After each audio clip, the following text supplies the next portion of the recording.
Bonjour à tous et bienvenue dans cette vidéo où on va parler de l'organisation appelée Ares FC et qui est une organisation française. On va commencer avec un petit peu d'histoire. Alors il faut savoir que l'Ares a été fondée en 2019 par Fernand Lopez, Benjamin Sarfati, Rubens Chalwachou et Guillaume Néels. L'Ares avait pour ambition, lors de sa création, de promouvoir le MMA en France et en Afrique. Le matchmaker de l'organisation, c'est Fernand Lopez, il est head coach au MMA Factory, il va gérer différentes catégories de poids, il y a 5 catégories féminines et 8 catégories hommes à l'Ares. Le premier gala Ares, il a eu lieu en 2019 à Dakar. Ensuite, en 2020, quand ils étaient lancés, ils avaient prévu 6 galas en 2020 et 8 en 2021. Ils ont dû tout annuler à cause de la pandémie et du Covid-19. Et aucun événement n'a eu lieu pour l'Ares en 2020 en raison des restrictions sanitaires mondiales. 2021, sortie de pandémie, on reprend la vie normale, donc ils réalisent l'Ares 2 à Levallois-Perret. 2022, ils s'étendent, ils arrivent à faire 8 galas cette année-là. À ce moment-là, ils arrivent à signer un partenariat médiatique majeur, donc c'est avec Canal+, avec un contrat qui les lié jusqu'en 2027. 2023, 8 galas à nouveau, et là, c'est la montée en force de Fernand Lopez sur le MMA français, avec beaucoup de ses combattants de l'Ares qui signent dans des organisations phares, UFC, Bellator et PFL. En 2024, c'est l'acquisition d'Ares par le fonds d'investissement SLAM, sur lequel je ferai une vidéo pour bien vous expliquer qui est ce fonds d'investissement et Cyril Gann. Ils ont formé le groupe Ares MMA. Le 14 juin 2024, ils ont réalisé un événement record, notamment en termes d'affluence, et depuis, ils sont ouverts aux régions et ils souhaitent bien continuer sur 2025, depuis les succès qui ont eu lieu à Nice et à Marseille. Donc le bilan d'Ares depuis sa création, c'est quand même bien, c'est 29 événements organisés en 6 ans, dont un à Dakar, un à Nice, un à Marseille. On a 8 KT hommes, 5 KT femmes, et les champions actuels sont ceux que vous voyez à l'écran. Le groupe RS MMA qui a été racheté par Slam, ça regroupe 5 éléments. Donc on va retrouver le MMA Factory, donc c'est la gym de Fernand Lopez qui est dans le 12e. On va retrouver le Management Factory, donc c'est l'agence de management de combattants de Fernand Lopez. On a l'ARES qui est l'organisation de combat. On a le Fight Management College qui est un circuit de formation et de certification créé par Lopez. Et ils ont racheté la BTT, c'est la Bulgarian Top Team, et ça c'est Guillaume Pelletier. Et donc il faut bien noter qu'il y a quand même de grands noms qui sont passés par l'ARES et qui ont été plus ou moins champions. On va retrouver par exemple Imavov. Donc Imavov, lui, il a combattu à l'ARES, c'était avant de rejoindre l'UFC. Son dernier combat, c'était contre Meunier. On va retrouver également Taylor Lapillus, qui a eu un grand passage à l'ARES, avec notamment une prise de ceinture face à Pena. William Gomis a également combattu à l'ARES. Et enfin, Slim Trabelski a aussi combattu à l'ARES et était le champion chez les lourds à l'époque. Donc faut noter quand même qu'il y a eu un gros travail de qualité qui a été fait entre l'ARES et l'UFC. En effet, depuis 2020, l'ARES, ça sert quand même pas mal de tremplin pour l'UFC avec des beaux noms. Donc on a eu Nassourdine Imavov, William Gomis, Damien Lapillus, Melissa Dixon. La petite histoire sur Slim Trabelski, il était champion d'Ares et il a voulu changer de manager et rejoindre Dominance MMA en 2023. Le problème, c'est ce qu'il faut savoir, c'est que quand vous signez Ares, donc la signature elle est belle, par contre les contrats ils vous verrouillent, c'est-à-dire que vous n'avez pas le droit de changer d'organisation. Et Ali, il voulait envoyer Slim combattre sur d'autres organisations. Et Lopez, il lui a dit « Bah non Coco, je suis désolé, le mec il est chez l'Ares et pour le sortir de son contrat Ares, et c'est comme tout, quand vous voulez récupérer quelqu'un et casser un contrat, ça a un coût. Et là Lopez il demandait 90 000 $. Il y a eu un énorme règlement de compte sur Twitter, via les réseaux et avec tout l'offre qu'on n'a pas entre les deux. Et en fait ça a assez mal fini. Lopez a reproché à Ali de lui voler son combattant. Ali reprochait à Lopez d'avoir abusé de Slim parce que c'était un des sparring de la salle, de ne pas le faire combattre et de le verrouiller. C'est-à-dire que Slim avait un combat avec l'Ares, mais il combattait peu. Et c'est ça qu'Ali reprochait à Lopez. Finalement, Ali, il a eu gain de cause. Côté Lopez, il s'est ajouté des histoires un peu dures, notamment un procès pour violence conjugale. Et donc depuis 2023, Lopez, il n'a pas fait de grosses signatures à l'UFC et il est un peu banni à cause d'Ali. Donc il faut quand même savoir qu'Ali, c'est Dominance MMA. Dominance MMA, c'est énormément de Brésiliens et la quasi-totalité des Dagestanais, dont le clan Nurmagomedov. Parlons de choses plus joyeuses, on va parler d'Ares Studio. Donc Ares Studio, qu'est-ce que c'est? Ares Studio, c'est inspiré de l'UFC Apex, donc c'est une petite salle intimiste à Aubervilliers. C'est des packages à partir de 500 €. Ça permet d'avoir une expérience sportive unique, privilégiée, exclusive. Donc ça veut dire quoi? Ça veut dire qu'en fait vous allez voir le combat dans une toute petite salle. Donc ça crée une ambiance qui est vraiment intime, qui est vraiment, vraiment sympa. Et c'est une expérience sportive unique dans le sens où, comme c'est des packages VIP, vous allez pouvoir ensuite parler avec les champions et les combattants, et notamment Cyril Gane, et donc ça les fait bien mousser, et c'est comme ça qu'ils arrivent à vendre les places à plus de 500 balles. Vous allez avoir plein de trucs, c'est un petit maillot offert, vous allez avoir accès aux coulisses, petite séance photo, rencontrer des rencontres.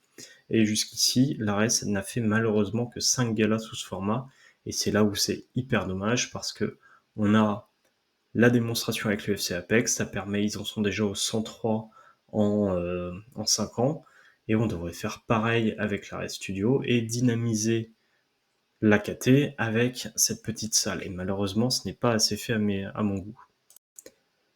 L'ARES et l'Afrique, donc un petit mot dessus quand même. Il faut savoir que, petit rappel, à l'origine, l'ARES a été créé pour un vrai partenariat avec l'Afrique. Donc pour vérifier ça, j'ai fait un petit tableau qui vous donne par événement le nombre de combattants africains identifiés comme africains, c'est-à-dire dont le pays d'origine sur Tapologie est l'Afrique, et ça vous fait le pourcentage moyen. Donc on voit que le top c'était à Dakar, et à l'ARES 24, on est sur des 25% de combattants africains.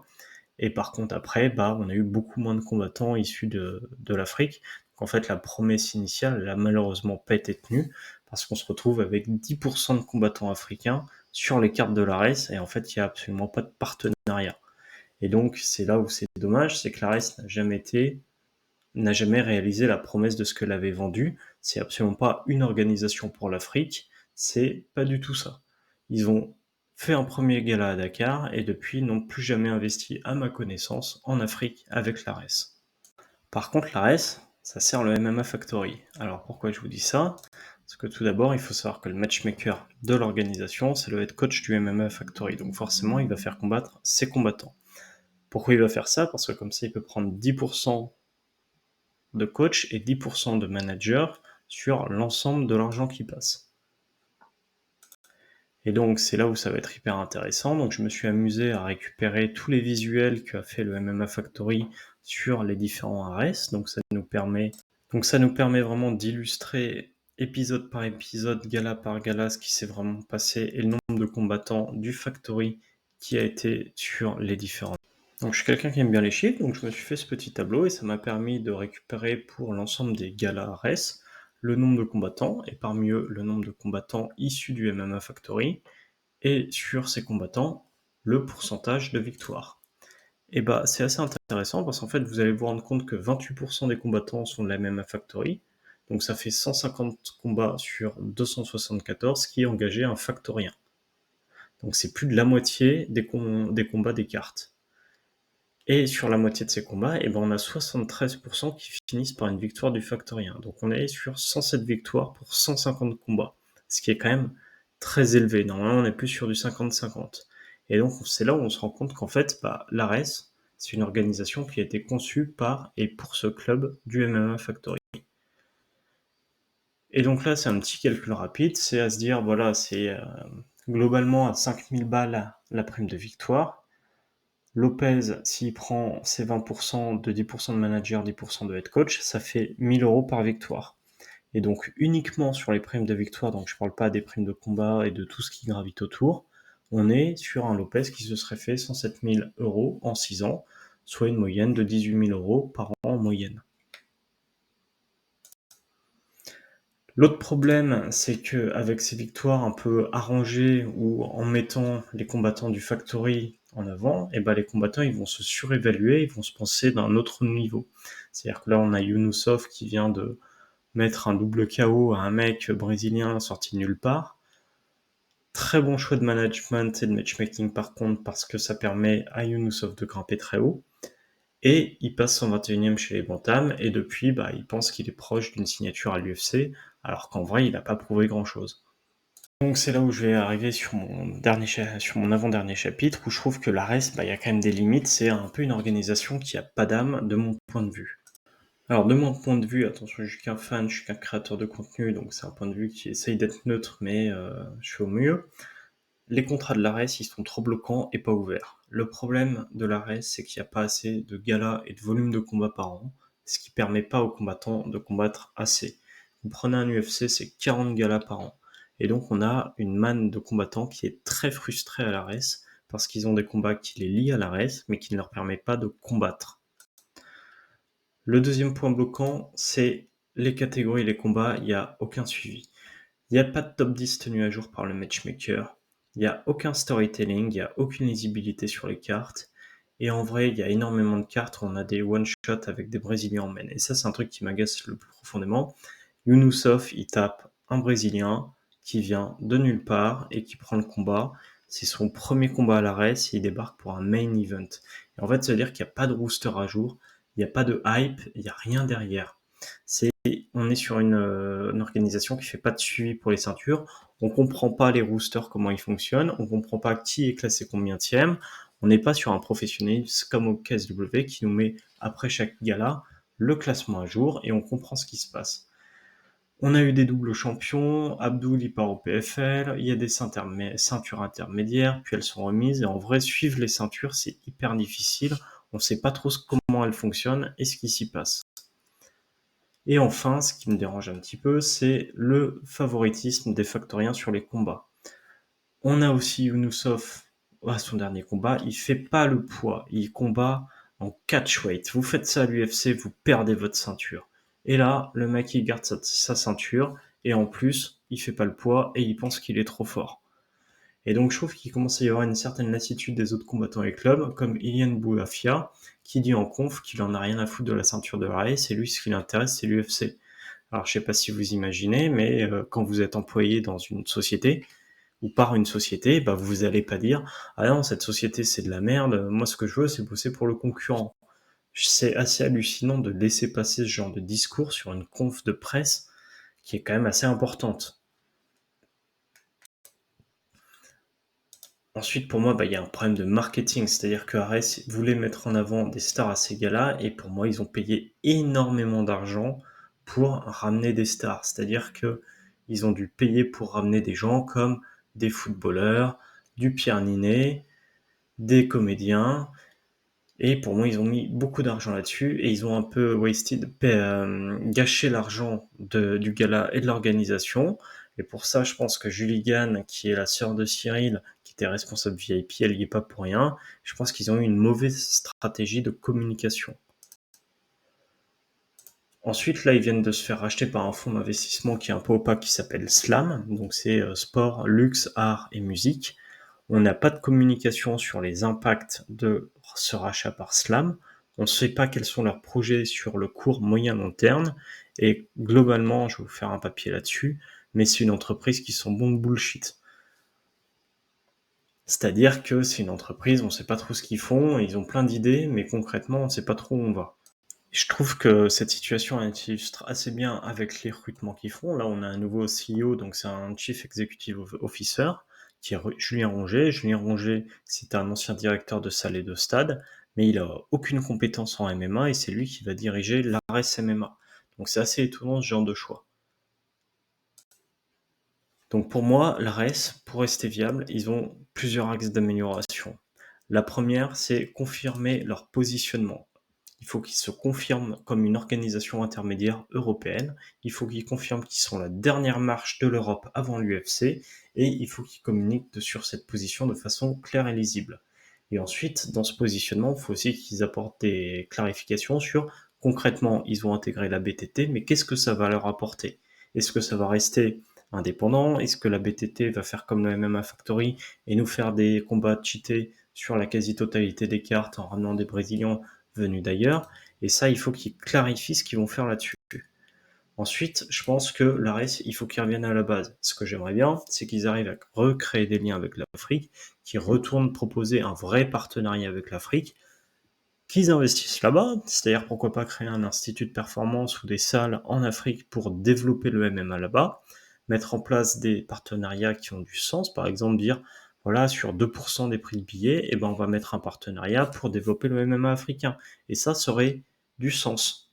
Et là, actuellement, je trouve que on s'est totalement éloigné de l'Afrique, alors que c'était vraiment créé pour ça. Et dans la notion de redonner du sens à cette organisation, c'est créer des catégories, voire des tournois, mais des catégories qui vivent.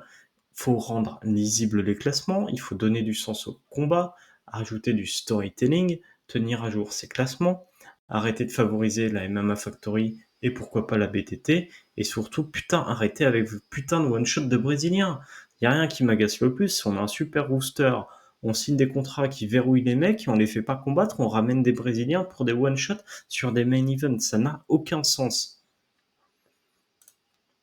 Et enfin, donc le dernier point, c'est alléger le contractuel. C'est-à-dire qu'il faut s'associer avec d'autres organisations.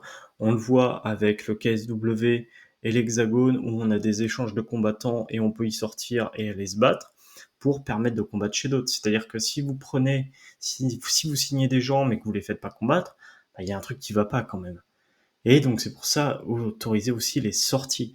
Là, par exemple, on a un refus de l'ARES de laisser partir Louis Lee Scott pour les WCS, c'est inadmissible. Le mec est hyper fort, et l'ARES l'empêche de continuer sa carrière parce qu'il n'a pas fini ses combats, alors qu'il ne le fait pas combattre. Et donc ce serait bien de mieux communiquer également sur le futur.